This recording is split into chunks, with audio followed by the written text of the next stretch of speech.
Coming up on today's Next Fan Up podcast. Anyone who's out there tweeting saying that the Raiders have lost 3/5 of their starting offensive line weren't really paying attention last year. Probably the same kind of people that would tell you can't have a beer for breakfast. And to those people, I say, you're probably wrong. A beer for breakfast? Never thought of it. Getting ready for the upcoming NFL offseason. Here we go. Can you guys hear me? Sorry, hold on. 32 super fans. I couldn't understand a word they were saying. One PodVader. You fired up for that, man? Huh? Every angle of the NFL covered. We on go time. We still on go. This is Next Fan Up. We're live, bro.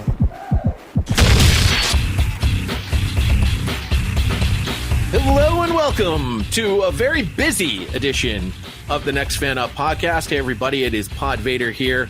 Busy because we are getting ready for the new NFL season, which is coming to us next week, and there are moves being made as we speak, which will make a lot of the things that we talk about in this show a little bit different than what you might be hearing already, depending on when you're listening to this podcast. But everything that we're going to talk about will be in with the next season in mind. And with that, I will introduce my co-host for this week. As always, here on Thursday, there's our Eagles superfan, James. Hello, James.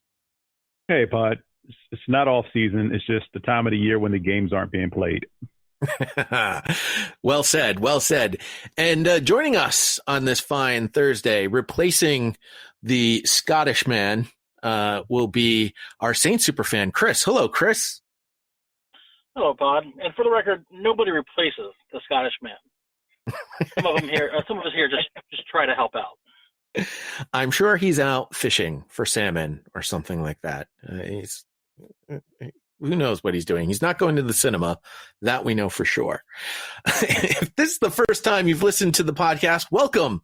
Happy to have you. We're going to be talking about all sorts of franchise players. We're going to be talking about some of the moves that teams have already made, getting themselves ready for the new NFL year. And then we have the most interesting off seasons as I see it, coming up at the end of the show. And we'll also hear a little bit from Daniel Jeremiah of the NFL Network.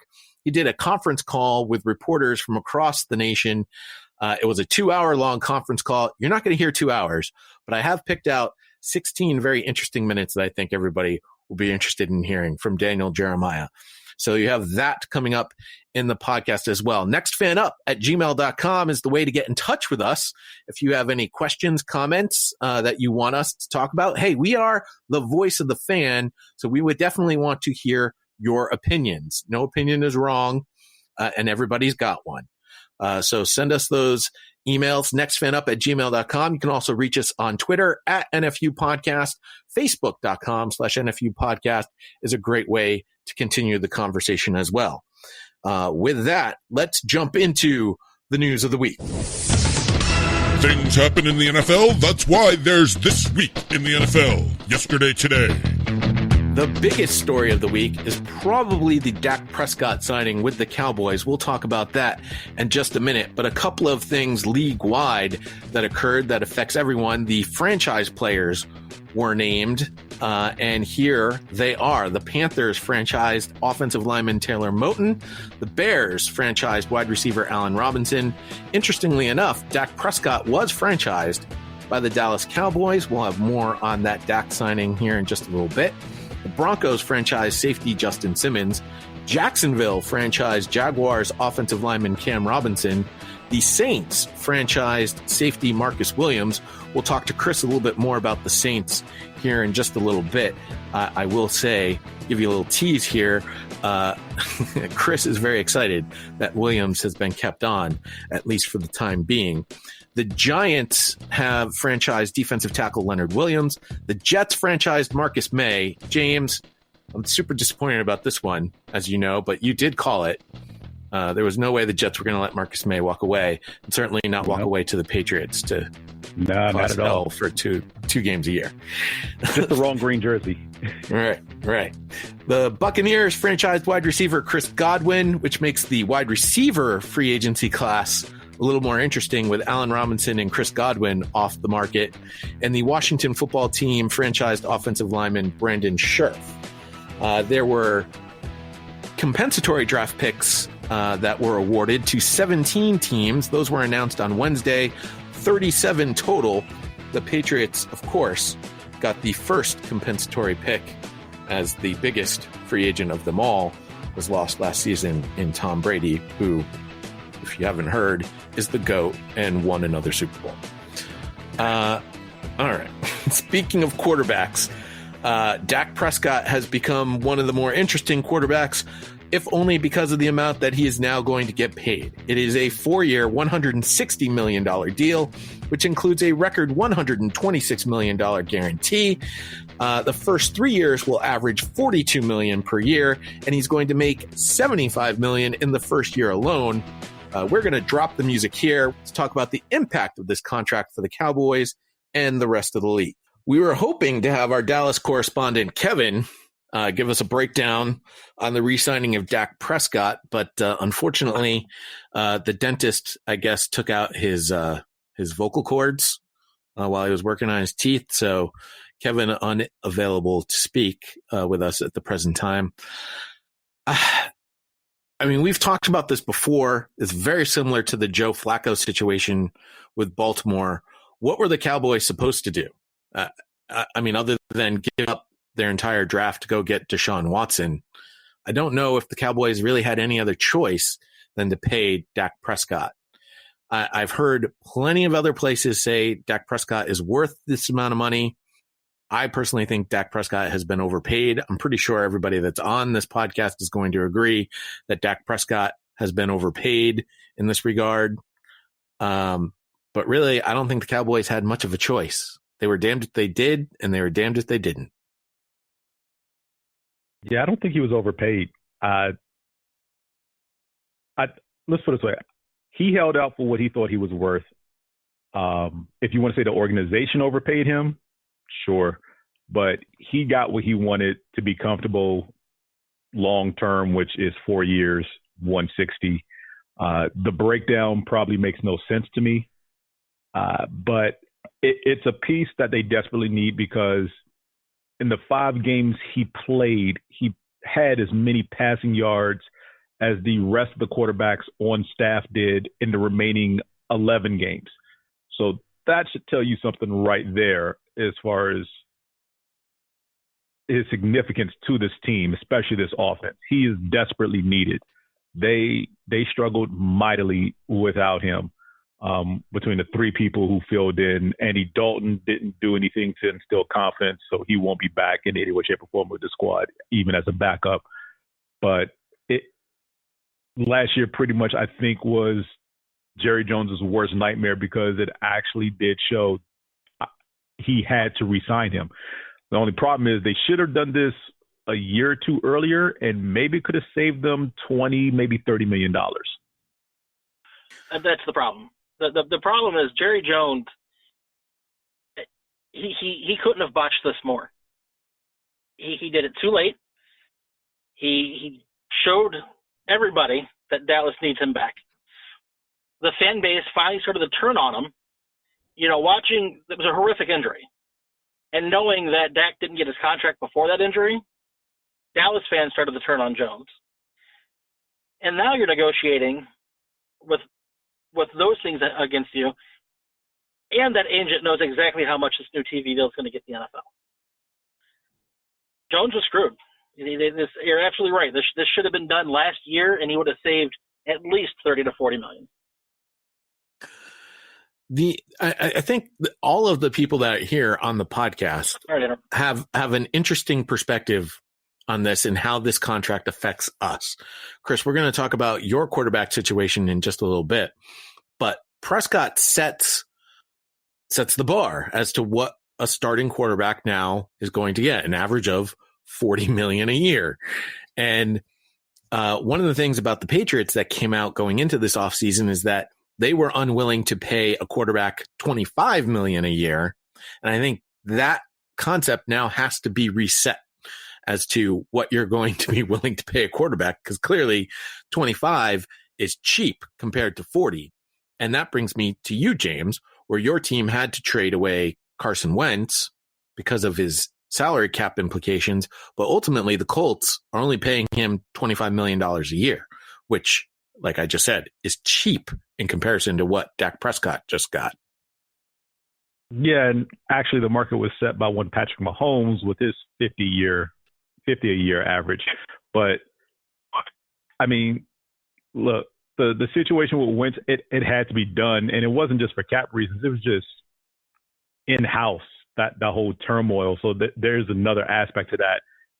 And yeah, the cap ramifications was probably something they were trying to avoid, and why some people management didn't want to trade Carson Wentz because they did what they thought he wanted, which was fire the head coach in Doug Peterson. And come to find out, he just wanted out, period, because he probably doesn't like the general manager as well. So, I mean, yeah, we're skating by with Jalen Hurts right now on a rookie deal. That's going to help for a number of years, unless Jalen sets the league on fire next season or the season afterwards and commands, somewhere north of $30+ million. But I mean, this is the way the league is right now, which is why I was surprised the cap, only went up $2 million from the floor that was set of 180.5 to 182.5. I don't see how teams can do this long term as far as, and don't get me wrong, I like players getting their money. I like quarterbacks getting paid. This is a quarterback-driven league, has been for a long time. But how do you find the balance of paying the other key pieces you'll need to win championships with one position taking up so much of the cap? I mean, that's really the thing, right? Dak Prescott now accounts for, I mean, I went to Emerson College, so my math is really, take a while. really bad. But I mean, it's more than a quarter of the entire cap, right? So I guess it's just under a quarter. Just under a quarter, yeah. 4 times 4 is 16. But still, $40 million though. You're talking about definitely over 20% of the cap. It's a big chunk of change that I think's interesting. Let me bring in Monty, who's going to talk to us in just a little bit about some things with the Raiders. Monty, you've got a quarterback situation. I mean, your team's been linked to all sorts of quarterbacks this offseason. I'm old enough to remember when Derek Carr was the highest paid contract for a minute or two there, and then Stafford came in. It's just like the worst possible year for this to happen to the Cowboys because of the cap going down, and then they have to wait a year or two. But I think, salary cap, they're going to be able to convert some of his money into a bonus and spread that out over. If he's the guy that they're going to be having at the quarterback position for the next 10 years, they'll be able to move it around. I think what it really does is impacts the other positions, like how running backs became a position that you're not going to pay money for because you can get some guy in the draft. And I'm looking at wide receivers as kind of being that next group because there's always so many talented guys coming into the draft each year.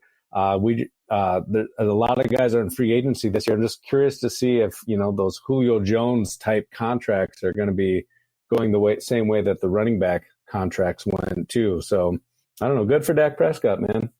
Get that money, man. Mm-hmm. Exactly. Monty, don't go anywhere. Big trade made this week. This came from Ian Rappaport's Twitter at Rapsheet. Patriots expected to trade for Raiders offensive tackle Trent Brown back to where he became a star. Now, I, as the Patriots superfan, am certainly excited about this move. It does mean Patriots are most likely moving on from Joe Thuney, who's expected to make a big contract in free agency as a top guard. Patriots will have options with keeping Isaiah Wynn on the left and having Trent Brown on the right with their Rookie of the Year candidate, Michael Onwenu, at left guard. Or you put Brown on the left side, which is where he played for the Patriots previously, have Onwenu at left guard. Now you've got 2 350-plus pound men on the left side. That's a lot of beef. And Wynn goes over to right tackle next to Shaq Mason. You still have a hole at center, but they could and should re-sign David Andrews, and the O-line remains a strength for a team that's still going to be looking for a quarterback, but at least they have the beef to protect whatever quarterback they decide to go with. Now, with more on the Raiders side of this, we bring in our Las Vegas correspondent, Monty. Monty, The reason why I wanted to talk to you a little bit about what the Raiders have been doing here so far is, according to Spot Track, they have now cleaned out $49.3 million of their 2021 cap space by releasing offensive guard Gabe Jackson, offensive guard Richie Incognito, safety LaMarcus Joyner, wide receiver Tyrell Williams, and trading Trent Brown. My question to you is, what the hell are they doing on the offensive line?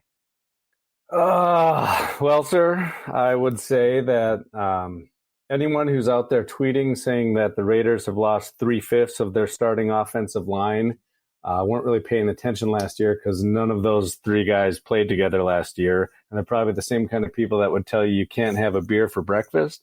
And to those people, I say, you're probably wrong. Tom Cable was shuffling around some of the backups all last year. Denzel Ward, Brandon Parker. I'd expect them to sign someone here in free agency and maybe trade back and pick up some more people in the draft. But I think the Gabe Jackson cutting isn't official yet. There's whispers they're trying to negotiate that. So now that the trade with Trent Brown is official, or will be on the 17th, maybe they can renegotiate Gabe Jackson and keep him around. Richie Incognito is a 37-year-old dude coming off an Achilles, so I would not be shocked if he might come back for a cheaper deal at some point. So there's whispers about that, but they definitely have some work to do in the offensive line. But if anything, I have learned over the last 4 years with Chucky at the helm and 3 years with Mike Mayock is there's nothing more terrifying than the Raiders with a bunch of money to spend in free agency, because they have not been doing a very good job.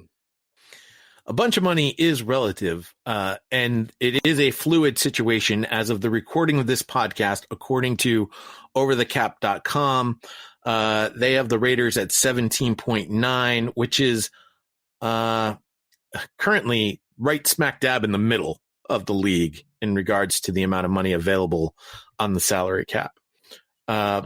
But I'm assuming you have some targets in mind. Well, I think with Trent Brown, he's still going to be officially on that page until that trade goes through. I think once everything settles, they're going to be closer to the top 10 with around $30 million to spend.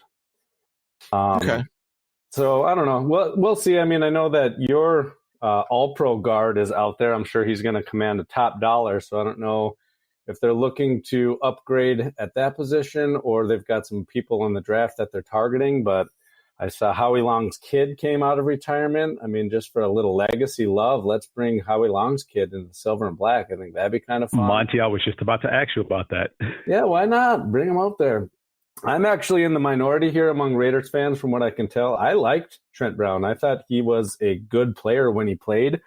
He just didn't seem to be hungry to play for the Raiders. And once he signed his big money deal in Vegas, he just seemed to be hungry to put on some LBs because it looked like he added 100 pounds of beef when he came out to this. So he didn't want to be in the Raiders organization. He's happier in New England. I think he's going to have a good year for you, Pod. So you should be excited. He's a stud. Or he can be, I guess. He has the talent. But I think in free agency, I mean, all of the usual suspects. I listened to your bargain basement guys last week. I think they'd be in the market for some of those guys. I think that with the money they have to spend, depending on how they've got targeted in the draft, I'm expecting them to trade back and try to get some more picks. But I think they could be in the conversation for any of those guys, including your all-pro guard, which would be my top target. I have one more quick question for you before I let you go, unless James or Chris has another question for you. But Mike Mayock, my perception of him, having come from television and being a draft guy, has he shown that he can be a competent general manager overall, or is he still just mainly a draft guy? To be honest with you, I am wondering how much of that general manager title he gets credit for. So I'm still thinking of him as a scout. I think he looks at these players and he pitches them to Chucky, but I think at the end of the day, Chucky has the final say. So I don't know who's signing off on these free agents. They kind of say it's a Raiders decision. They don't come out and say that Chucky says goes, but I get the feeling that Gruden falls in love with someone, pays them big money, brings them into the organization. They don't work out. And then Mayock is just sitting there with the title. So he kind of gets to make all the decisions, but doesn't have to take the heat for some of these bad signings and stuff. But I like Mayock. Every time I listen to him, he says all the right things. He gave a combine, well, there wasn't a combine this year, but he gave a press conference last week, focused on all three levels of the defense. I mean, that's the kind of stuff that I want to hear. So I don't know. I guess until you know who's actually making these final decisions, it's tough to give him a grade. But he seems like he's just there in title, and he's doing all the scouting, and he kind of pitches ideas to Gruden. That would be my assessment of him. One last thing that I would say is that Derek Carr was lobbying pretty hard for the Raiders to bring Trent Brown back. So you can just add him to the list of these super elite, top-level Hall of Fame quarterbacks that are upset with their management. I mean, you got Deshaun Watson's upset. Aaron Rodgers was upset last year. Russell Wilson. Now you got Derek Carr's probably upset. I mean, when will these elite players just be happy with what their management is doing? I also lied. I have one more quick question for you. Next week, are we going to be talking about the Raiders on day number 1, or are we going to be talking about the Raiders 2 weeks from now? I'm hoping 2 weeks from now, to be honest with you, because they've just done so poorly the last few years. But I think you're going to hear the Raiders making moves, all of the above. Day 1, we'll probably bring in one big name, and then probably some bargain basement guys too. I think they'll be all over the place. All right, Monty, thanks for jumping in. We may or may not hear more from you during the course of this program. All right, sounds good. Thanks, Bob. One more signing before we get into Bloodbath Massacre week. The Bucs will maintain the rights to linebacker Levante David as they signed him to a 2-year contract extension worth $25 million. He was probably going to be one of the top linebackers available in free agency. So this is also a little disappointing. However, as I have said, any potential Buccaneer free agent was going to get talked out of signing with the Patriots by Tom Brady, I'm sure. So, there you go. You think Tom has it in for your squad? I'm just saying, I have a feeling that anyone that was interested in New England from Tampa Bay is probably going to talk to the quarterback who came from New England before they signed in New England. That said, I mean, if you're a defensive player, then perhaps you want to work with the greatest defensive coach of all time. Just saying. Bloodbath Massacre week. This is what we were promised last week, and this is what has already started to occur. And I'm sure there have been many more cuts since the recording of this podcast, but we're going to start in New Orleans. Oddly enough, we have the Saints correspondent here with us.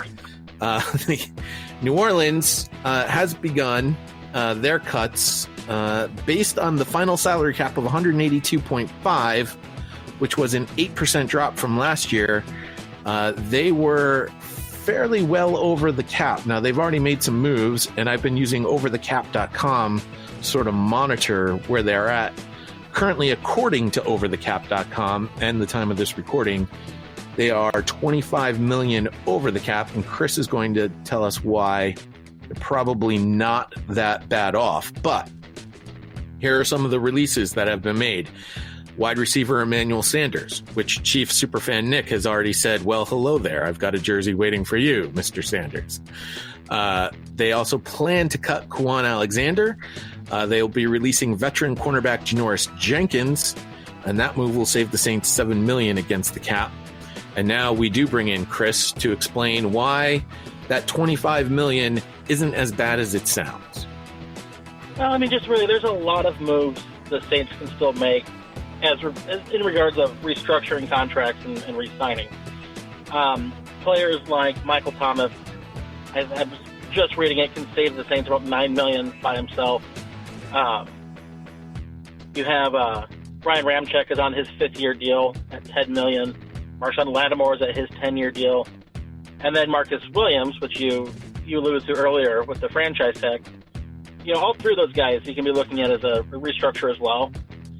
And when you're looking at $9 million with Thomas, now we're talking, 16, which I actually think it's a little bit lower than that $20 million, but for the $25 million that you're seeing over the cap. Then you have those guys there. You have players like Patrick Robinson, who becomes a little more important with the Janoris Jenkins cut, but still wouldn't surprise anybody if he's let go. And Malcolm Brown's definitely gone, it seems like, with a $5 million cap hit. So it's just a couple more moves, most of which are re-signing and restructures. And the Saints will be in the positive here. I actually think within the next couple of days, I think that should be wrapped up. We were talking before we started recording. James asked you about when does Drew Brees finally make his announcement, and does that matter? No, it doesn't matter. Brees will announce when he's ready. I believe he's already informed the team. You know, with him restructuring his contract to a 1-year league minimum so they could spread out the dead cap hit for the next 2 years. I think that kind of says everything. In order for all of this to work, he has to be a June 1st retirement anyhow, or a post June 1st. So I think he has time to come to terms with the decision. And I also think it's a little bit of got to do with hoping the Saints get Jameis Winston on a cheaper contract. Jameis Winston options are rapidly running out. You know, with Dak re-signing. There's a few teams looking for quarterbacks, but they're all in good position to draft one. So I don't know how many are going to throw a ton of money at somebody like Jameis Winston, who completed 11 passes last year. You didn't see him in the preseason, and when you did see him last, he threw 30 interceptions in 1 year. So I think there's a little bit of gamesmanship with that as well, but no, I think Brees will retire when he's ready. Jameis Winston has been linked to my team, the Patriots, because the Patriots are linked to every possible available quarterback. I don't think Jameis Winston's the type of quarterback the Patriots want, but maybe after a year with Sean Payton, there is a Parcells connection between Belichick and Sean Payton. Maybe a little bit of information gets exchanged between the two teams, but I don't know. If it sounds like you want Jameis Winston to come back and be your quarterback. Well, that's not necessarily the case. I'm just coming to terms with that being the case. I'm not a Jameis Winston fan, and I've been pretty vocal about this before. It's not necessarily about what he's done on the football field as much as it is what he's done off it. That would like for me to see the Saints go in a different direction. But Sean Payton's not somebody who minces words. He will look in the camera and tell you exactly what he's going to do and what's going to happen. He's been very vocal about Jameis Winston, about wanting to bring him back in to be the new starting quarterback for the Saints. Some of you may remember in the playoffs when the Saints lost to the Buccaneers, Drew Brees looked at Jameis Winston, and you could see him tell him, "This is your team now." You know, there's a reason why Jameis Winston signed for 1 year, $1 million to go to New Orleans to be a third-string quarterback. He did that so he could be in position for this moment. Everybody knew it was Brees' last year. He does have to compete with Taysom Hill, but I think everybody expects him to win out that job, including himself. So I do think that it's going to happen. It's just a matter of time of getting the cap ready for it. We've talked about a number of teams releasing expensive offensive linemen. We've already talked about the Raiders. We will be talking about the Chiefs in just a matter of moments. Your team doesn't seem to have an offensive line problem. However, what is your team doing in the secondary? That does seem to be an area of concern right now. Losing Jenkins hurts, but it's not as big of a blow as I think some are making it out to be. You know, if the Saints were positive in the salary cap, I still think you could see them cutting a 33-year-old corner who, though was very consistent last year, definitely started to show signs of his age. I would have liked to have seen Jenkins back just because that would have kept the Saints secondary as a strength. Now they do need to look at either free agency or more likely the draft to replace him. But the Saints are excited about some in-house candidates with Keith Washington and Grant Haley. We'll see. But I expect, they have 4 picks within the first 100, and then they have pick 106 in this year's draft. I expect you to see a corner go early to help mitigate that loss. Where are you looking at the Saints? I mean, it looks like with the moves that you've described, the Saints will be out of salary cap hell, but not necessarily in a competitive position for free agency. So are you basically putting your thoughts towards the draft in regards to improving your team, to keep your team competitive with the retirement of Drew Brees, assuming Jameis Winston is coming back as your starting quarterback? Is that where you're looking for your biggest moves of improvement, or is there some free agents out there that you think you'll still be able to attract to New Orleans with your limited funds? There will be a couple depth pieces that I think they'll go after. That's really what the Saints have lost so far, are depth pieces, with the exception of Emmanuel Sanders and Janoris Jenkins. With that being said, there's already in-house replacements for Sanders. And like I said, Jenkins, I think you've got a couple high picks that you could try to fix that. They're not going to make a giant splash. I don't think they're going to be able to this year, or even next year for that matter. But seeing they've kept their young core together with Thomas and Lattimore and Ramczyk and Williams, this is still a really good young team. So I don't think they have to do anything super drastic either to stay competitive. Chris, I know you're happy about the tagging of Williams.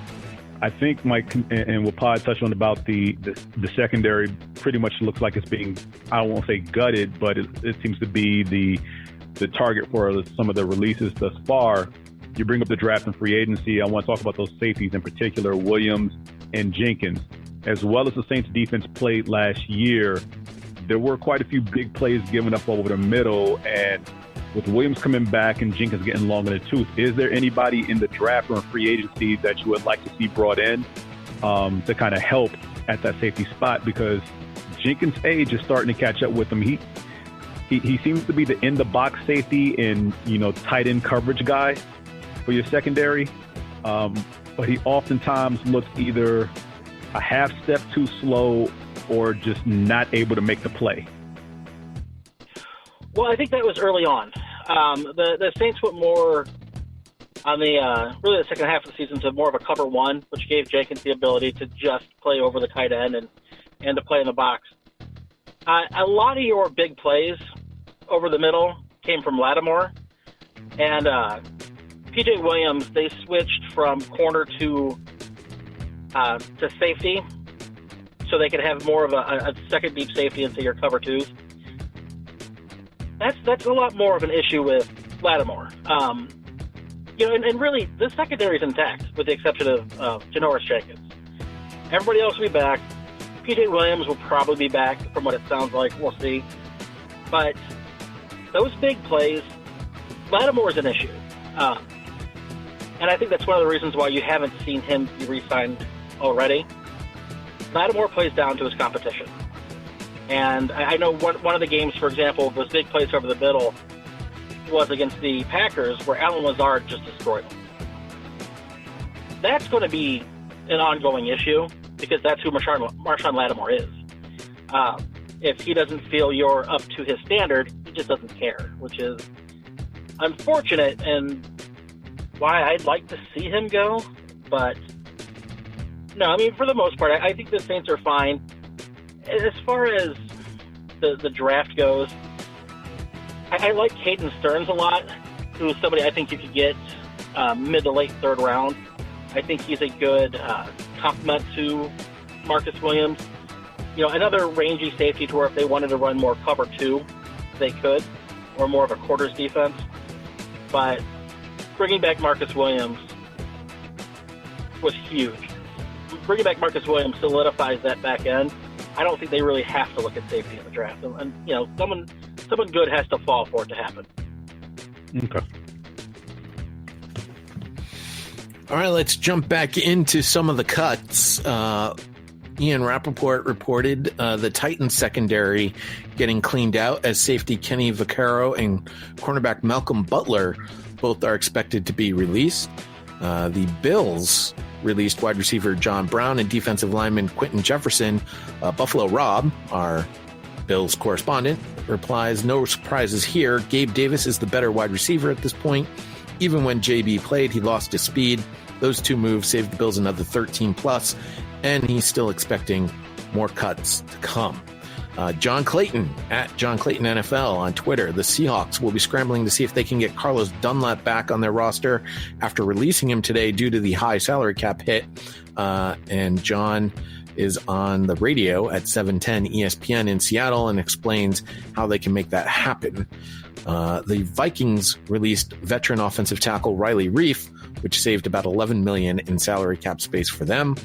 Giants released veteran guard Kevin Zeitler, which we alluded to earlier, clearing nearly $10 million in cap space. Even in a tough free agent market, Zeitler will be in demand considering how well he played. That's according to @RapSheet on Twitter. Field Yates on Twitter announcing the Cowboys released fullback Jameez Olawale, who opted out of 2020, and the Cardinals officially cut cornerback Robert Alford. And finally, we get to the Chiefs here. Adam Schefter and Adam Teicher reporting the Chiefs released former number 1 overall pick Eric Fisher and Mitchell Schwartz, both longtime starting tackles. This is from our Chiefs correspondent, Nick.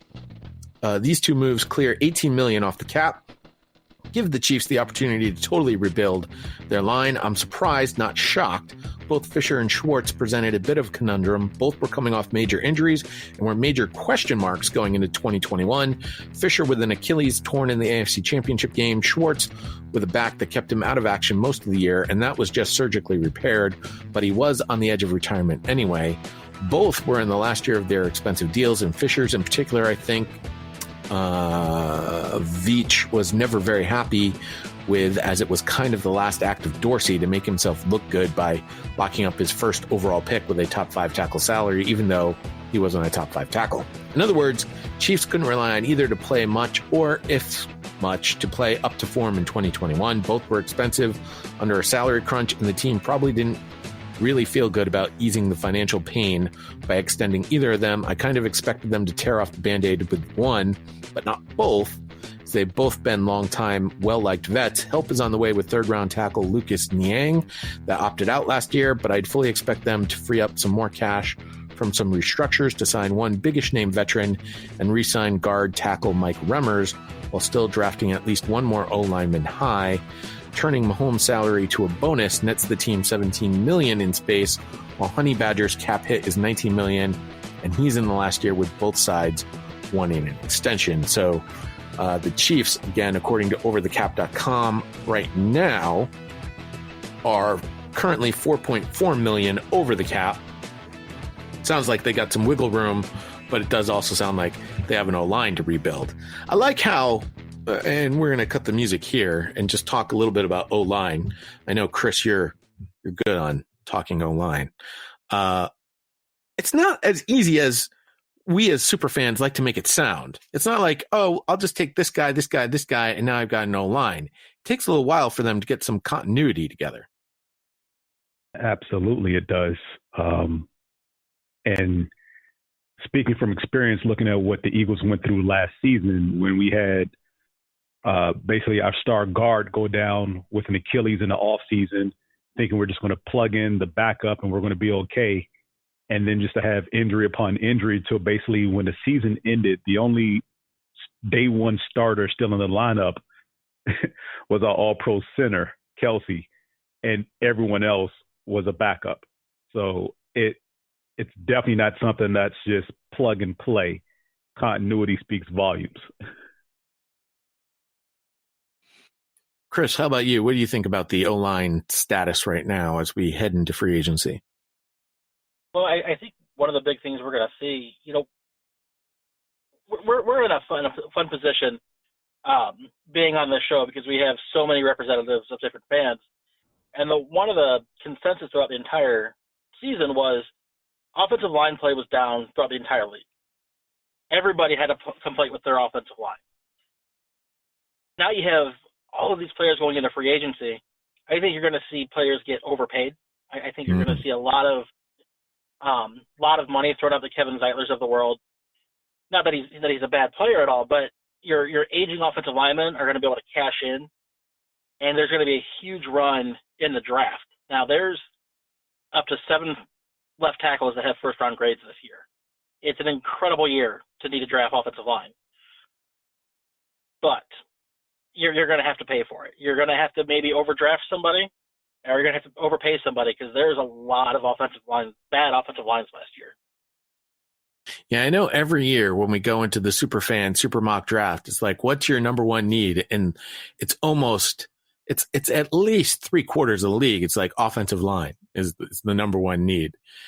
It seems to be one of those things that just never seems to improve as much as we want it to.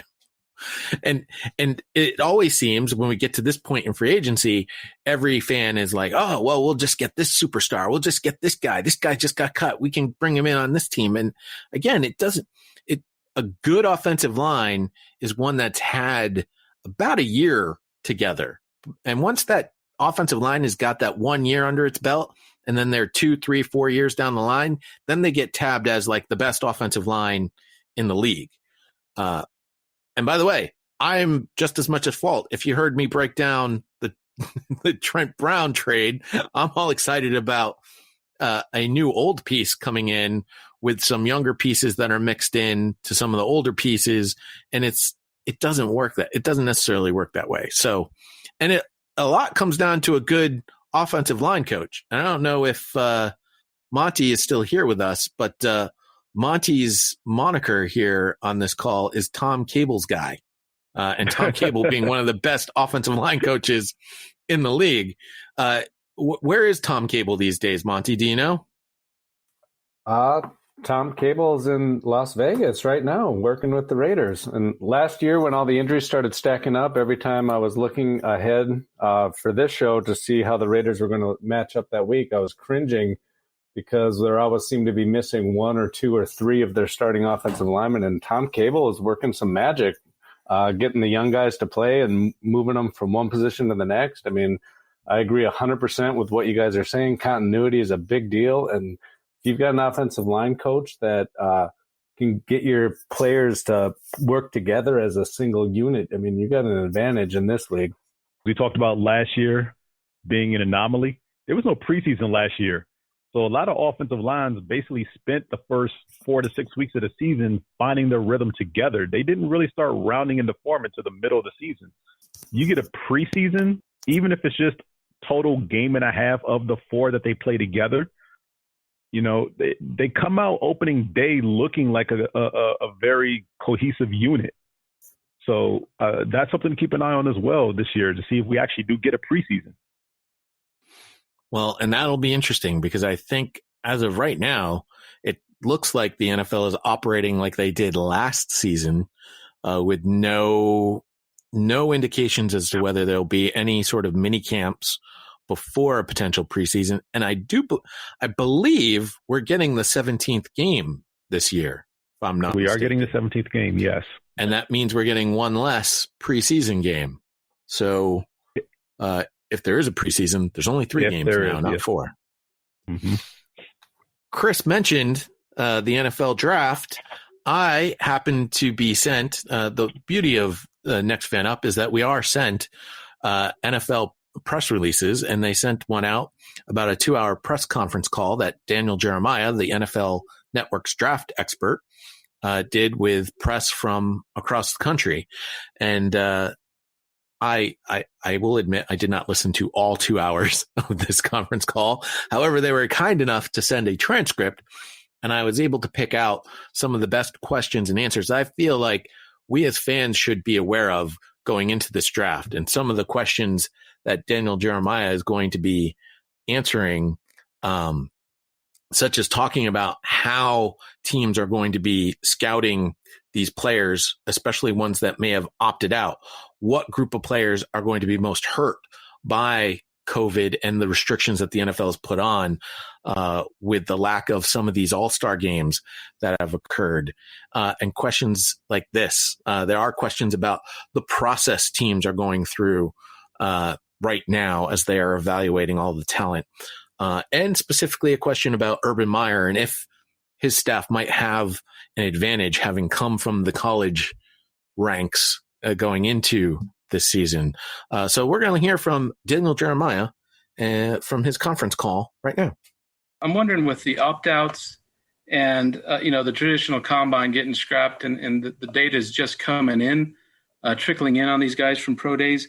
Do you think that it's going to be a draft of mystery? Like, I know the spring is going to be mysterious, but will the draft itself, you think, be kind of throwing us some curves?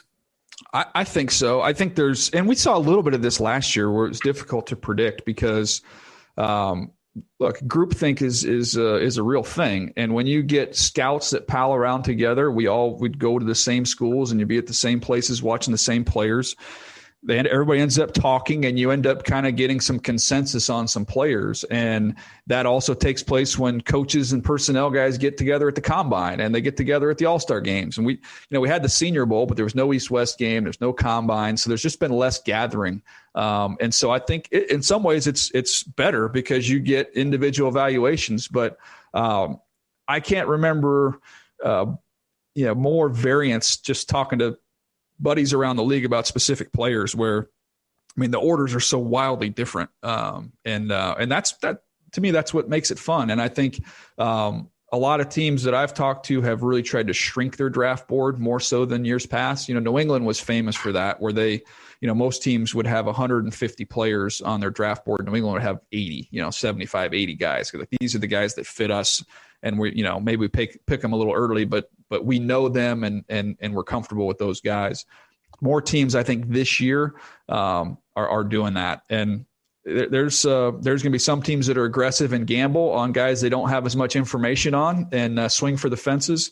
But those are the teams that are very secure in their jobs. I think if you're in a situation where you got to nail this thing, I think teams are going to be aiming for doubles, not home runs. Then secondly, I know you mentioned, another deep wide receiver group, another deep offensive line group. I'm wondering about your evaluation on defense of this year's class, particularly the guys that would kind of counter the modern mobile quarterbacks and the modern offenses, the 3-down linebackers, nickelbacks, maybe the defensive tackle who can pressure the passer. Where does this year stack up, do you think? Yeah, start with the negative. It's probably one of the worst defensive tackle groups that we've had in the last decade. It's just not very good there. I think there's a good chance we don't see a defensive tackle go in the first round. I would say, just talking to people around the league, and that Christian Barmore is probably the one who's got a chance. I like Levi Onwuzurike from Washington, but I think when it's all said and done, he probably goes in the second round. So it's not a great year for defensive tackles, but when you talk about being able to deal with all this speed, I love the linebacker group, off the ball linebackers. I think there's some guys that can really, really play with the way the game is right now. And we talked about Parsons. You've got Owusu Koromoa from Notre Dame, who's going to be a fascinating player who, played like 210, 215 pounds, but just runs all over the place, makes all kinds of plays. You can deploy him in a lot of different ways, almost function as a strong safety. You can use him as a nickel linebacker. You've got Zaven Collins from Tulsa, who, one buddy that I talked to in the league when I first watched him, he's like, "What do you think?" I said, "Man, I really like him. It's hard to find big guys like that." He reminds me a little bit of Van Der Esch coming out of Boise State. And this is an older scout. And he said, "Man, I saw some similarities to Brian Urlacher when he was coming out of New Mexico." So talking about somebody that's 6'4", 260 pounds that can really run and cover. If you want to have fun, go watch his 96-yard walk-off pick six in overtime against Tulane. I mean, you see how athletic that kid is. But Nick Bolton from Missouri. We've talked about Davis from Kentucky, Jabril Cox from LSU, Pete Werner and Baron Browning from Ohio State, Chaz Surratt from North Carolina. All those guys are modern-day linebackers to deal with these tight ends and athletic backs out of the backfield. So that, to me, it's a really, really good group off-the-ball guys. Question comes from Les Bowen. You were talking about the differences in this draft with all the things that we don't know.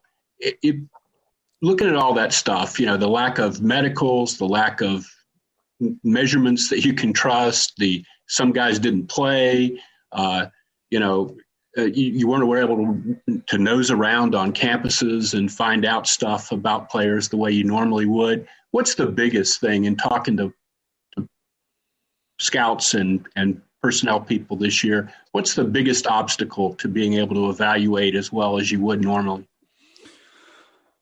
Oh, to me, I think the missed opportunities at practice from just a purely scouting standpoint, because there's so many things you can pick up at practice. Not only, what they're doing in just the practice, but we want to see how guys work, how they interact. I always go back to Andy Reid and his emphasis he always placed on guys with energy. And it's one thing to have a coach tell you that a guy's passionate. He likes football. You write that in your notebook. It's another thing to go out there at practice and see a guy bouncing around and leading every drill and kind of getting his teammates going. Those are the pieces of information that we just didn't get a chance to get this year. So that to me is really a big challenge. And then I know, from a general manager level, there's, they're always going to have issues when they don't have all the medical information that they would like. So, the way I understand it on the medical stuff, sounds like 150 players are going to go to Indy for physicals sometime in April. The rest of these guys are going to be doing physicals, locally, and then, kind of like teledoc type stuff. So that's different than getting your own doctors all looking at all these guys. And then if you have any issues or any questions, or maybe it's a non-combine guy, you can fly that guy in for one of your visits and get your another look at him. So there's always going to be some GMs that are just going to be a little bit restless and a little uncomfortable on the medical front. Next question comes from Jeff Mosher. I wanted to ask you about process, not prospects. You work for 3 NFL teams. You know a lot of people in the industry, obviously. GMs always talk about taking the best player on the board, having the board set in advance. Do you find that it's harder, whether it's people you worked for or heard stories heard, for GMs to really truly stick to their board all the time in every round? And also, can you talk about the process that teams use for distinguishing, rankings, whether it's numerical, letters, and how when you get into those later rounds and you have different players at different positions that might all be in the same kind of talent cluster, how they're separated? Sure. No, that's a good question. Good to see you, Jeff. Look, to me, the biggest thing is you've got to have those decisions made beforehand. Like I never understood, some teams when you're on the clock and you're trying to scramble around and you're like, what do you think? We've got this guy and we've got that guy. It's in the first round. What coaches like this guy, like when I was in Baltimore, with Ozzie Newsome and Phil Savage and Eric DeCosta, they had the top 150. It was printed out on a piece of paper that they had, and it was literally paint by numbers. So the guy gets picked, cross him off the list, and you're going to be picking at 22, and we're going to take the highest guy that was on that list. The debate was over. All that discussion had taken place. There's no chaos. There's no drama. All that stuff has been hashed out, and you know exactly what you're going to do. And that's why people always say, is it best player available or do you go by need?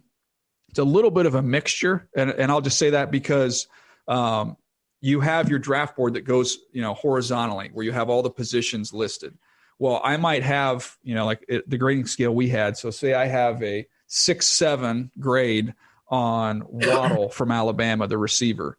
Well, then I have a 6-7 grade on Farley from Virginia Tech, the corner.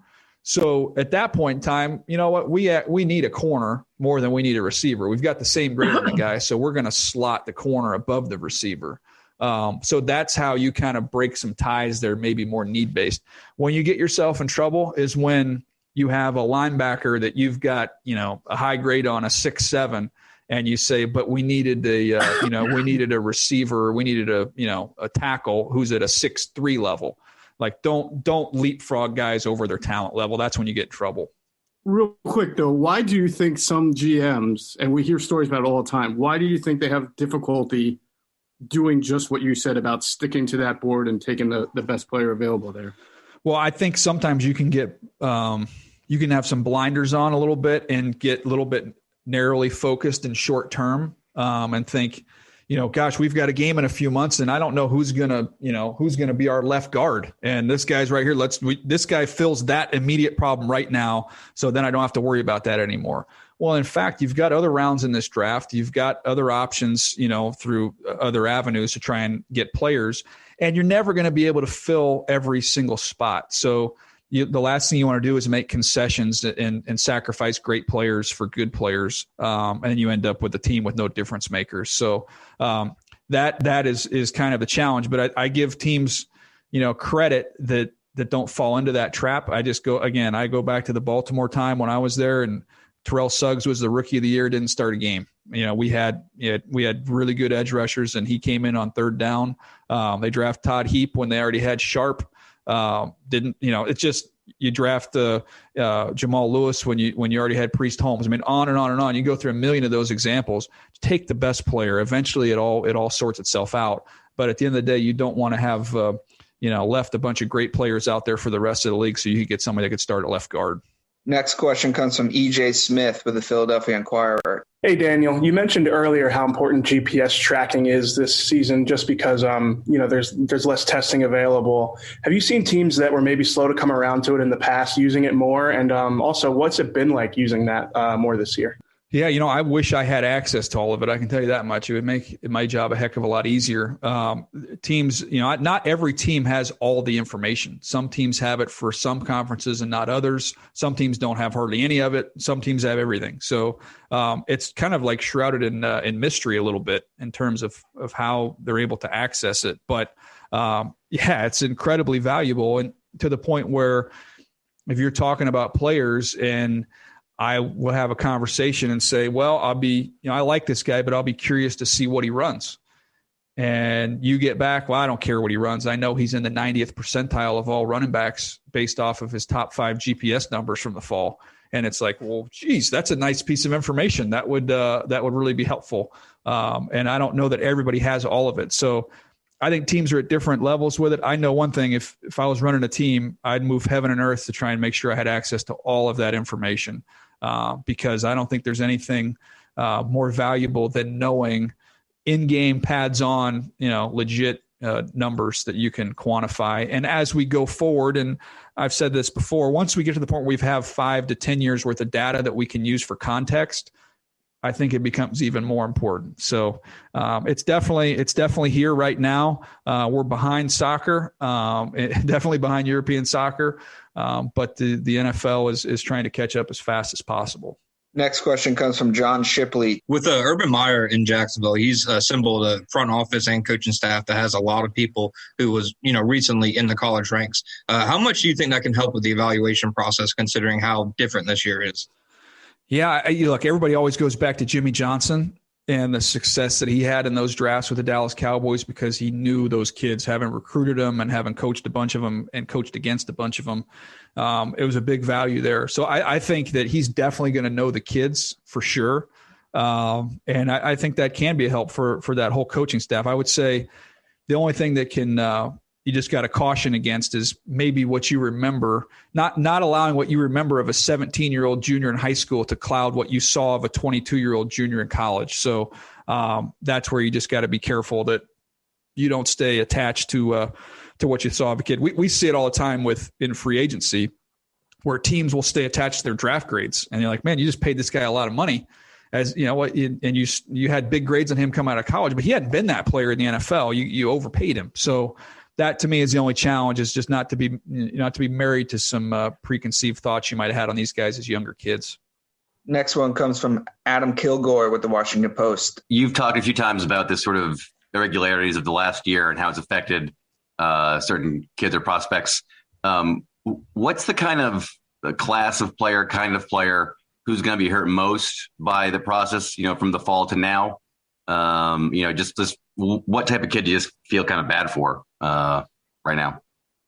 I touched on it a little bit, but to me, it's the kid that was the fringe late round priority free agent type player that would have gone to the East-West Shrine game, and we would have been down there. The whole NFL would have been there. And every year I always pull out, probably 10 guys out of that game that I'm like, okay, man, I need to really go study this kid. I didn't know much about him before we got down here, but he popped. And we'll see some of those kids. Usually we'll see 3 to 5 of them get promoted to the Senior Bowl, and then we get to see them go up against even better players. And you see guys that kind of come through and really vault themselves up a couple rounds because you just didn't hit a chance to see them. So that to me is a great example. Like, to me, look at a guy like Quinn Miners, the offensive lineman from Wisconsin Whitewater, who doesn't have a season this year. His tape is, he's playing lower level competition, even though it's a great Division III program. But his tape is okay. It's good. It's not great. But he spends this whole year, he goes and trains with Duke Manyweather in Dallas and works like a madman, changes his whole body. Duke cleans up some stuff he was doing technique-wise. And they talked to Jim Nagy and convinced Jim Nagy to invite him to the Senior Bowl. So this kid probably was a fringe, like 5th, 6th round type pick. He gets the invitation to go to the Senior Bowl, completely dominates the whole week of practice. He's going to go on day 2 now. I wouldn't be shocked if he went in the 2nd round because he took advantage of that all-star opportunity after missing the whole season. Well, there's other kids, we would assume, maybe not to that level, but guys who didn't get that invitation, guys who didn't get a chance to play in the other all-star games and didn't get a chance to show what they've done for the last year. So those are the guys I feel bad for. And some of these NFL teams are going to invite guys in after the draft as rookie free agents. And they're going to find some hidden gems throughout the league this year. I really believe that. All right. Interesting stuff there on the draft. I hope you enjoyed that. If you want to hear more of that, send us those emails, nextfanup@gmail.com, or tweet us at NFU Podcast. There's a lot of good stuff in there from Daniel Jeremiah. And when I get these types of opportunities, I will try and incorporate some of that stuff as much as I can on the Next Fan Up Podcast. So stay tuned for that. Tell your friends. I was asked in our Slack channel if we could do a segment on the most interesting offseason coming up in the NFL. And my response to that request was, well, I think every single fan thinks their team has got the most interesting offseason coming up this year. Now, to that degree, I then went and sort of ranked all 32 teams and put them in different categories as what I thought was most interesting. So James and Chris and Monty, if you're there, feel free to chime in and disagree with any of these sort of rankings, as I have put it. Essentially, I have 11 teams that I think are very uninteresting. I think maybe we should start with that list first. What do you guys think? Go ahead. Get them out the way now. Hopefully my team is in there because the most interesting thing we had dangling over us has already been done.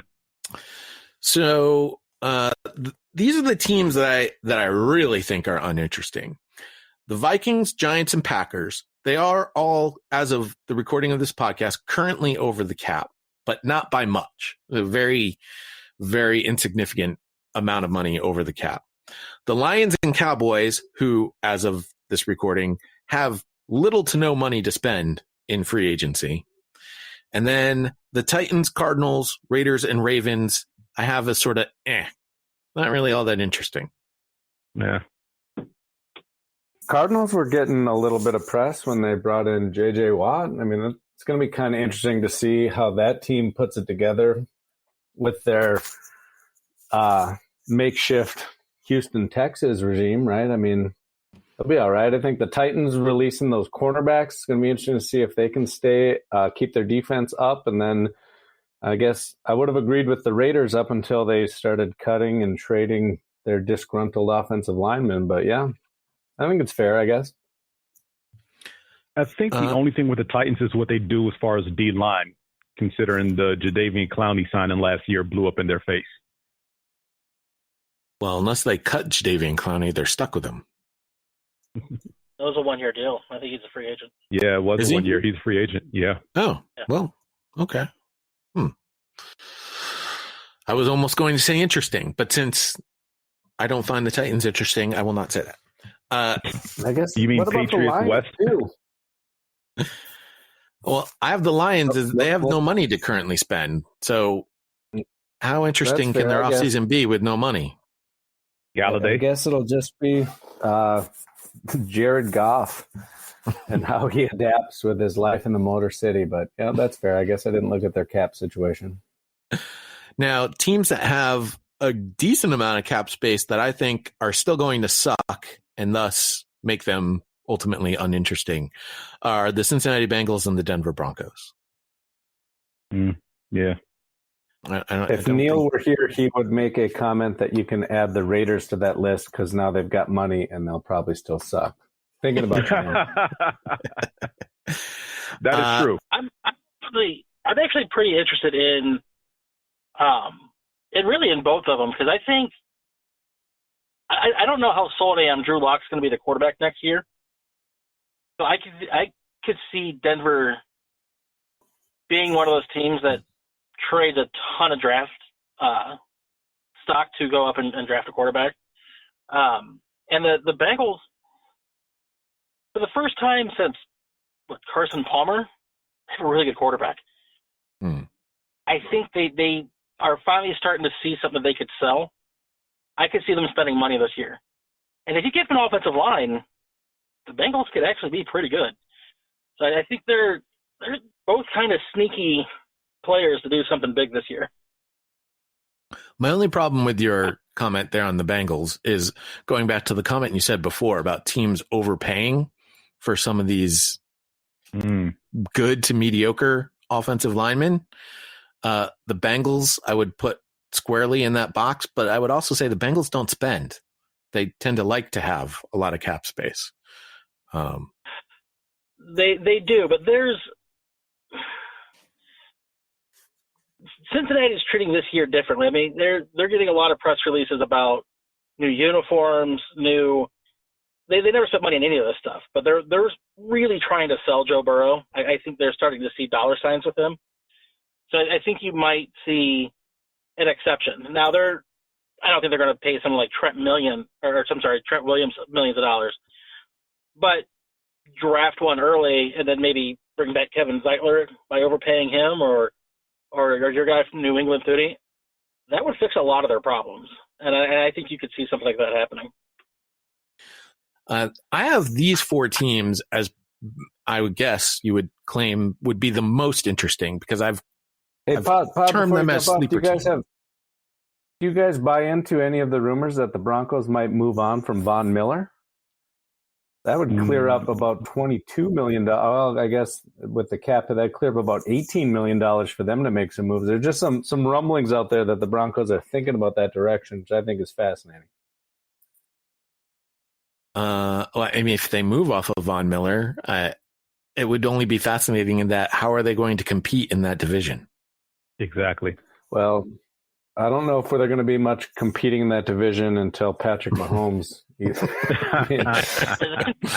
compete in that division with Von Miller. So one would argue that having Von Miller to attack Patrick Mahomes is one of the only ways they have a chance at competing. But we'll see what happens, I guess. Right, which to me makes them uninteresting.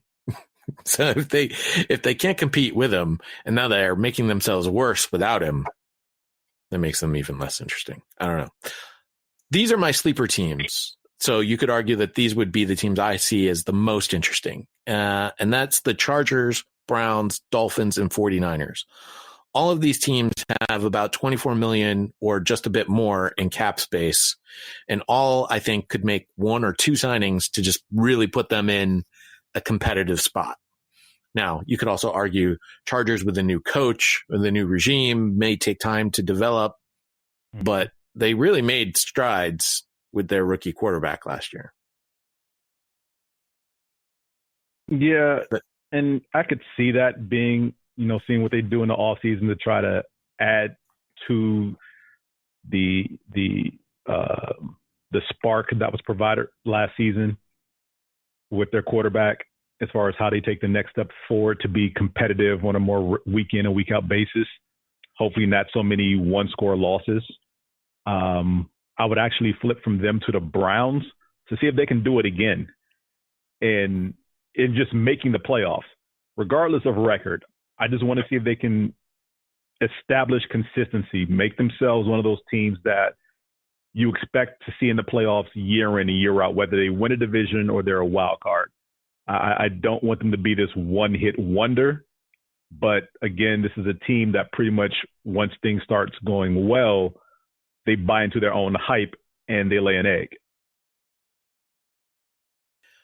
Now, I have two teams that I wasn't sure if they belonged in the sleeper teams to watch or the teams that have cap space that will still suck. And that is the Washington football team and the Carolina Panthers. I'm not 100% sure as the direction of either of those two teams. I'm still sort of scratching my head and not sure if they're on the way up or on the way down. I think a lot will depend on who their quarterbacks are. Yeah. Yeah, and I think with Carolina, it's how quickly they can replace Bridgewater and then where he goes. Well, Rule was on a press conference, I believe, yesterday, stating that for right now, they're moving forward with Bridgewater as their quarterback. It doesn't mean they won't draft anybody or they're not looking at free agents, but he's committed to Bridgewater in 2021. I remember Cliff Kingsbury saying the same thing about Rosen. Well, Cliff Kingsbury was lying because we knew that he was going to draft Kyler Murray the day he was hired. Rule multiple times has said that the reason why they lost a handful of games and were not a playoff team last year is because of Teddy Bridgewater's inability to push the ball downfield. He's called out Bridgewater multiple times for being the reason why they've lost and how they have to make a move in the first round. I think now that we're getting closer to the draft, and he's trying to pull back a little bit, but they're going in a different direction. You're going to see Teddy Bridgewater on a different team next year. I would be absolutely shocked if that's not the case.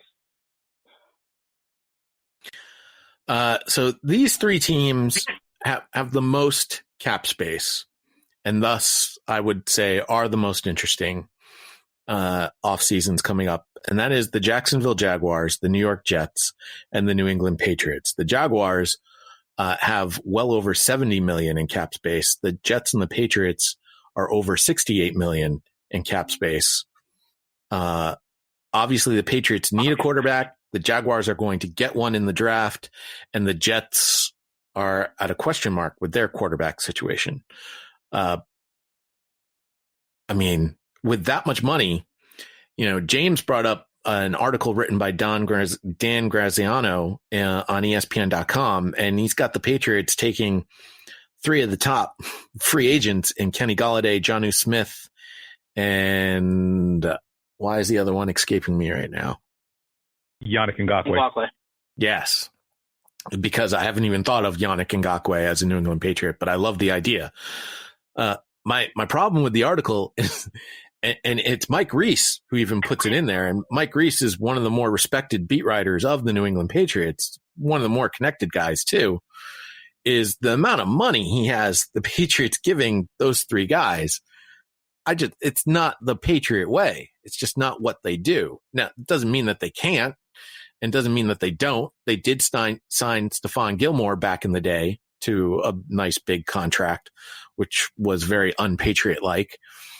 I just don't know if that's going to be the case. I also don't know if they can attract those guys without knowing who's going to throw them the ball. If it's Stidham or Cam Newton, God help us if it's Cam Newton. Or it's not going to be Cam Newton. Or a rookie that's out there that they end up drafting. So, yeah, I know it's me, and I've got Patriots bias, but they've got a lot of money, and Belichick wants to be the winningest coach of all time. It's going to take him a while to get there. I would say, though, the Gilmore thing was probably a lesson learned from Darrelle Revis in that time period that you had before and after Darrelle Revis, where you guys didn't have a number one corner that you can rely on to, at the very least, neutralize the opposition's number one wide receiver or downfield threat, if not shut him down. And Belichick's tried to get away with that with scheme for so long that he wasn't going to just let Gilmore get away or just, dangle out there. So in that respect, giving Gilmore the money was not really unprecedented. It was I can't let this happen again. Scheme can only account for so much. You do need talent. And I think that's the good job that the Patriots have done in the past as far as acquiring free agents. I don't know if these three guys, if any of them actually ends up with New England once, Sunday hits. Yeah, I don't. I'm not holding my breath on any of those guys. Obviously, I would love all three of them, but I'm just not going to hold my breath on that. The other thing is There's always Madden. The other thing, the other thing is there are rumors that the Patriots could be moving on from both Stephon Gilmore and J.C. Jackson. And the reasoning behind that, Gilmore is in his last year of his contract. J.C. Jackson is a restricted free agent. We don't know what they're going to tender. Rumor was initially that the undrafted free agent was going to be tendered a first rounder, now may only be tendered a second rounder. I can't see the Patriots moving on from both those guys and now making your starting corners Jonathan Jones and Miles Bryant, and maybe a rookie that you draft. As you said, James, Belichick may have learned his lesson once. I don't think he needs to relearn it a second time. And he really doesn't like young rookies coming out, in the secondary. He doesn't give those guys a lot of chances. So I think the Patriots will keep one of the two. I would not be surprised if one of them ends up on a different team, and certainly used in some sort of trade to get a better quarterback than Jarrett Stidham. The next team I have listed here, the Colts, who still have significant amount of room to build a real contender even after the Wentz contract has been applied to their salary cap, which I find amazing that the Colts had that much room to take Wentz's contract off of the Eagles' hands, and now they can still put some weapons behind them, including re-signing T.Y. Hilton. I don't know why everyone seems to be talking about T.Y. Hilton as a free agent that could be available. I don't think the Colts are going to let T.Y. Hilton get away now that they have whom I believe Frank Reich thinks is their quarterback of the future. T.Y. Hilton didn't play a full year last year. I think he had a lot of injuries. They drafted a couple of young guys that they really like. And what, T.Y. Hilton, 31, 32? I mean, I could see him moving on from T.Y. Hilton. Yeah, with all the free agency is really deep in wide receivers this year. I don't know if T.Y. Hilton's the guy that you feel the need to keep. Get him on a good, cheap enough contract, but yeah. Daniel Jeremiah also mentioned that this is another deep wide receiver class as well in the draft. It is. Yeah. While they did draft a lot of guys, and that's the other thing. A lot of their key players are still on rookie deals. Nelson, who else? Leonard. Those guys are still on rookie contracts, and those are two of the biggest players on both offense and defense, respectively. Nyheim Hines is on a rookie contract, so. They do have a lot of flexibility because a lot of their budgeting stars and in-house talents was drafted. They haven't come up to the point to where renegotiation is going to affect the dynamic of this team as far as his makeup. I mean, Wentz's contract is the outlier, but they could stand to use another wide receiver if they let T.Y. go. But yeah, I think the biggest issue with T.Y. Hilton is the injury history, which unfortunately is fairly recent because he hasn't played a full season in about 2 to 3 years. Next on my list is Houston, obviously because of the Deshaun Watson situation. And breaking news, Jim Trotter reporting on Twitter, Huddle and Flow drops later today with Texans coach David Culley. Based on the conversation, I firmly believe Deshaun Watson will be traded. Culley didn't explicitly say that, but when using terms like on the roster, quote, right now, and quote, we want guys who are all in, writing is on the wall. So, I mean, listen, Chris, you brought it up that there are a number of teams with quarterback situation. I don't understand how every team with a quarterback situation isn't doing everything they possibly can to get Deshaun Watson on their team. Because Houston's a very poorly run franchise who reportedly is not taking calls. I think that's going to change soon. But yeah, no, Houston has up to this point kind of dug their heels in and thought that they could wait this out with him, but it's not apparent that's going to be the case. He is the biggest story of the offseason because he very well could be the piece that maybe gets Russell Wilson out of Seattle or completely changes another franchise. So it's going to be interesting. I have the Seahawks later on my list, but we'll bring them up right now because the Russell Wilson situation similar in vocabulary to the Deshaun Watson situation. However, I believe it's a bunch of hot wind coming out of Seattle. I don't think Russell Wilson's leaving Seattle. I don't think so either, but I do believe that he's disgruntled genuinely.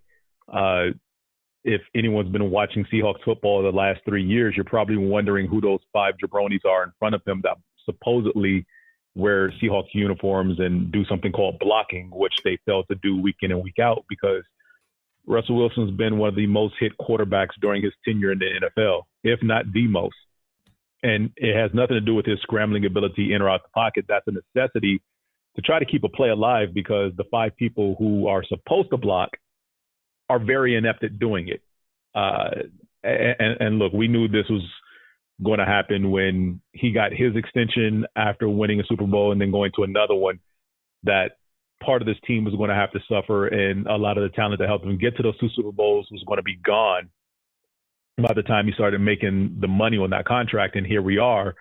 I mean, virtually no one is left from that Super Bowl squad, save maybe a receiver or 2. But, I mean, a couple of pieces on the defense, the entire Legion of Boom is gone. That entire offensive line just from both those games no longer with this team in any way, shape, or form. This is the double-edged sword you get into. So, I mean, I'm not going to say a lot of this is his own undoing, but when you tend to dump money into your quarterback, you got to find a way to keep him protected. And something on your team is going to suffer. You just need to figure out what it is you're willing to live with. These 5 teams are all extremely over the cap as of the recording of this podcast. The Bears, Falcons, Chiefs, Eagles, Rams, and Saints. We've talked about the Saints and the Chiefs to a degree. James, we've talked about the Eagles in the past, but they're still way over the cap. 17 million over. The Rams are way over the cap, and I haven't heard a lot of talk about what the Rams are planning on doing to make their moves. So I'm sort of looking at these teams. That's also true. I mean, the Rams have been over the cap the last 3 years and somehow eke into the season just fine. Like, I don't understand the restructuring of things that they do, especially with the trades they've made, because they don't draft. We can say the same thing about your team. Your team's been over the cap for the last couple seasons too, and seem to eke out just fine. It's where the Saints live. Not as bad as the Rams, though. So I've got my eye on them. Now, some other teams to throw a little more opinion on it. I'm looking at the Buffalo Bills. They made a huge step forward last season. They're a Super Bowl contender looking to make that next step, but they don't have a lot of cap room to make big improvements. And some of their key free agents are on the market and probably won't be returning to Buffalo. So I'll be very interested to see how the Bills can remain a contender moving forward into 2021. See what they end up doing.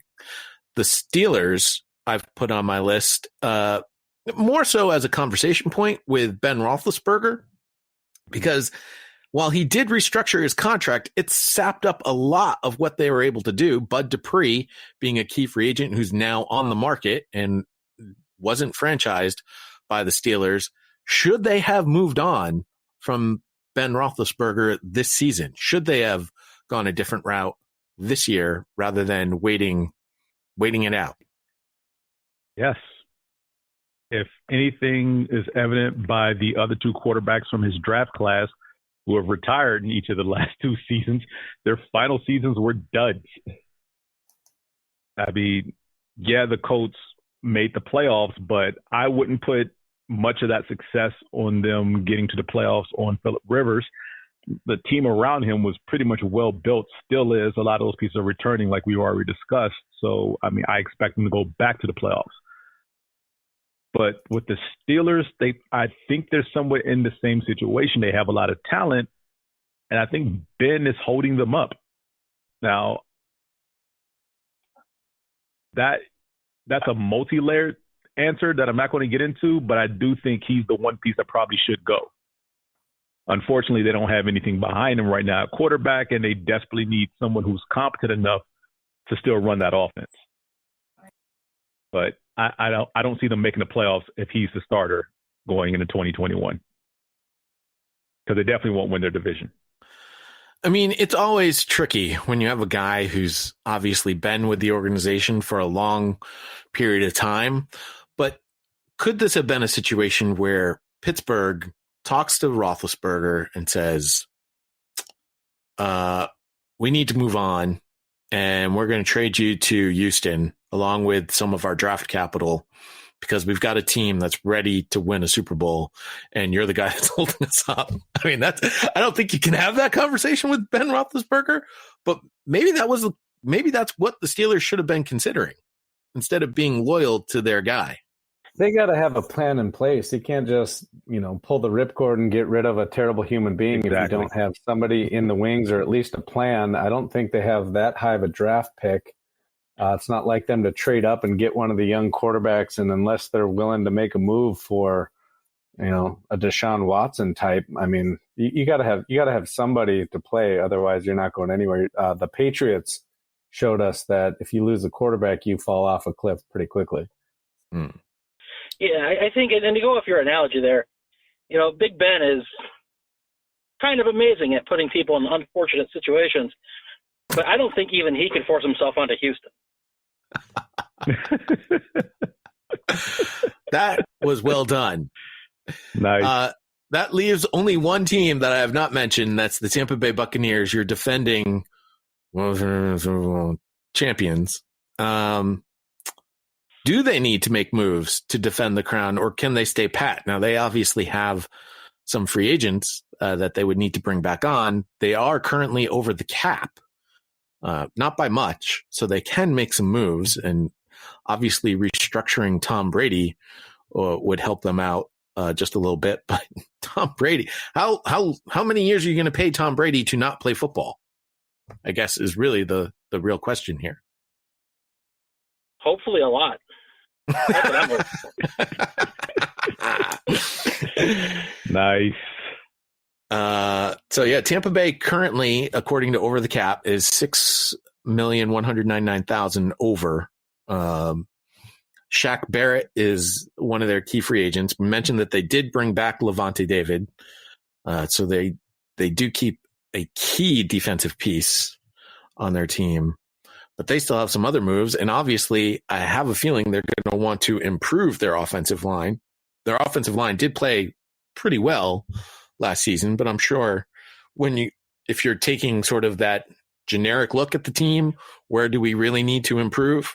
You look at that offensive line. Yeah. I thought their line played pretty well last year. I mean, Wirfs was a stud. They definitely played better than I expected down the stretch. So I don't know how much tweaking you want to do to that unit.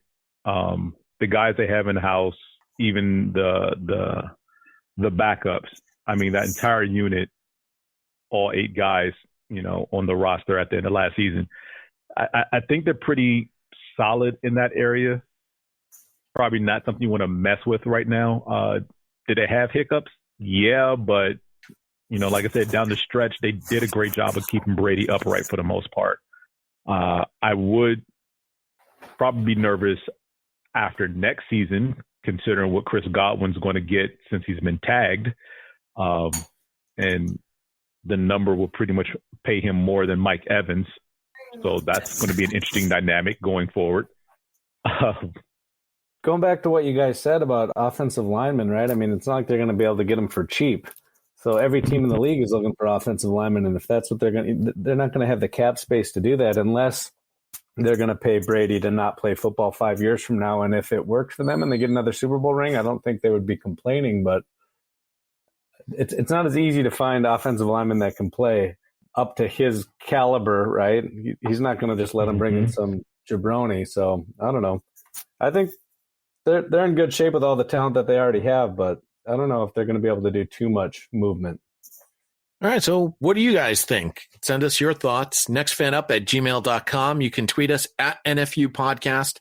We're on Facebook, facebook.com/NFU Podcast. There will be a website eventually that I'll feel like promoting. There's really no reason to go there now. There are a couple of Doc's recipes if you want to check out Doc, our award-winning gridiron chef. His recipes are featured at nextfanup.wordpress.com, and we'll get some more stuff up there. Like I said, eventually. So that's it. That's your primer to the upcoming NFL season. Like I said, next week we are going to be all in on a whole bunch of signings, never mind cuts. We're going to have some of these big names that are finally going to have some new homes, and we'll be reacting to it not once but twice. So you will get a podcast from us on Thursday, and then you'll get one over the weekend.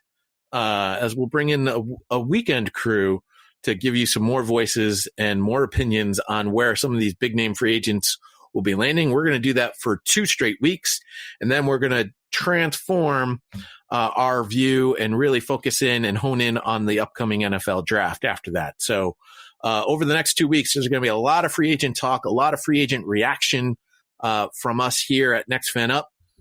So stay tuned for that. Be sure that you are following us wherever you're listening to this podcast currently, whether that's on Apple Podcasts, Google Podcasts, Spotify, Amazon Music, Pandora, you name it, we're there.